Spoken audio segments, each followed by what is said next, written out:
في معلومات تانية برضك جديدة هقولها لحضراتكم عن مشروع مترو ابو قير. بس حضرتك تعمل اشتراك ولايك عشان اي معلومة او اي فيديو يوصلك اشعار، وتبقى قاعد في بيتك ومية مية وشغالين في المشروع وحضرتك عارف ايه اللي بيحصل.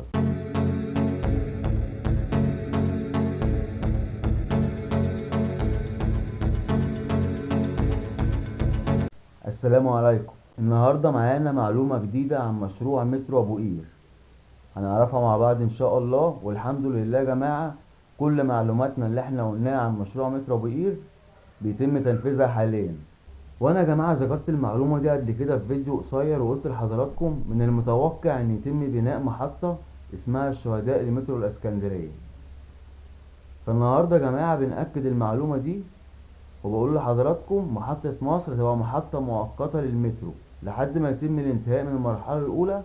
بعد كده يتم البناء والتنفيذ في المرحلة الثانية، ويتم بناء محطة الشهداء لمترو الاسكندرية اللي هي من محطة مصر لحد الماكس. وفي قناتنا يا جماعة الحمد لله، يعني انا بقول لحضراتكم معلومات محدش بيقولها في قنوات كتير يا جماعة. يعني انا معلوماتي الحمد لله مختلفة عن القنوات التانية، وما بحبش التقليد، يعني بحب اقول المعلومة ابقى صادق فيها، والحمد لله وبتحصل.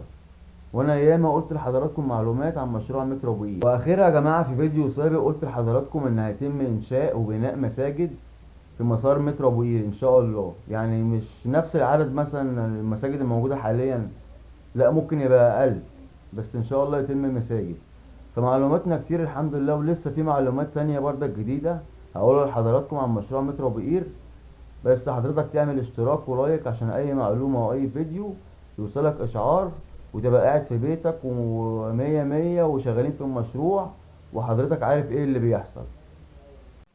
وقبل نهاية الفيديو انا حابب اشكر حضراتكم على الدعم الكبير اللي حصل على القناة اليومين دول يا جماعة. يعني في شهرين الحمد لله كنا 12000 مشترك، بقينا 16000 وداخلين على 17.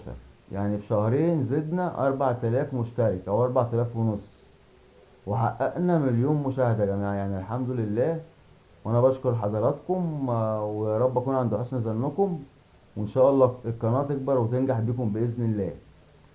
سلام بقى، واستنوا مني ان شاء الله معلومة جديدة عن مشروع مترو ابو قير. سلام.